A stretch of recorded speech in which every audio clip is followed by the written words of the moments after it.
আসসালামু আলাইকুম, কেমন আছেন ভাই? সত্যি সত্যি এই খবরটা পড়তে গিয়ে আমার শরীরটা কাঁপছে খুশিতে। ঘুম থেকে উঠেই সৌদি মানব সম্পদ ও সামাজিক উন্নয়ন মন্ত্রণালয়ের এই সুখবরটি পাবো, সত্যি আমার কল্পনার মধ্যে ছিল না। শুরুতেই ধন্যবাদ জানাচ্ছি সৌদি বাদশাকে আবারও একটা সুযোগ দেওয়ার জন্য, সৌদি প্রবাসীদেরকে বড় একটা সুখবর দেওয়ার জন্য।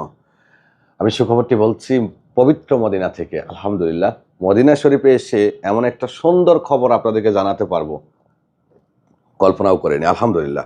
প্রিয় দর্শক, আপনারা যারা টার্মিনেট হরুপ প্রাপ্ত হয়েছেন তাদের জন্য ২ মাসের সুযোগ দিয়েছে। ২ মাসের মধ্যে আপনারা চাইলে বৈধ হতে পারবেন। বলতেন না মিশাল ভাই কোনো সুযোগ দিবে না? সবসময় বলতাম সবকিছু আল্লাহর হাতে, আর সেটাই করেছে মহান সুবহান আল্লাহ তাআলা। আবারও আপনাদের জন্য একটা সুযোগ করে দিয়েছে সৌদি বাদশাহ। সেই সুযোগটা আপনাদেরকে দিয়েছে ১ ডিসেম্বর ২০২৪ তথা আজকেই তো ১ তারিখ না ভাইয়া?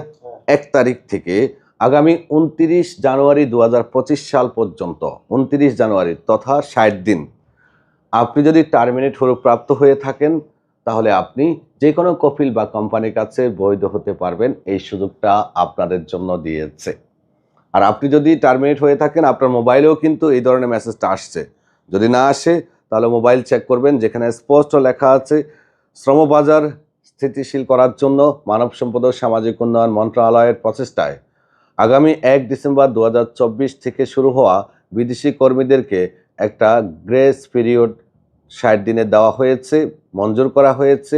তাদের বিরুদ্ধে যে অনুপস্থিতির অভিযোগটা রয়েছে সেটা সমাধানের জন্য, এবং জানুয়ারির ২৯ তারিখ পর্যন্ত তারা চাইলে যে কোনো কফিল বা কোম্পানির কাছে কাফালা হতে পারবে। এর মধ্যে অলরেডি আমার অফিসের যে কোনো একজনের স্টাফকে, সে টার্মিনেট হরুপ প্রাপ্ত ছিল, তারে আমি কাফালা করিয়ে ফেলেছি আলহামদুলিল্লাহ।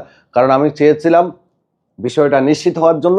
আমি আপনাদেরকে কিছুক্ষণ পরেই ওই ভিডিওটাও দিব, তার তলব যে অ্যাকসেপ্ট করবে, করেছে, সব কিছু।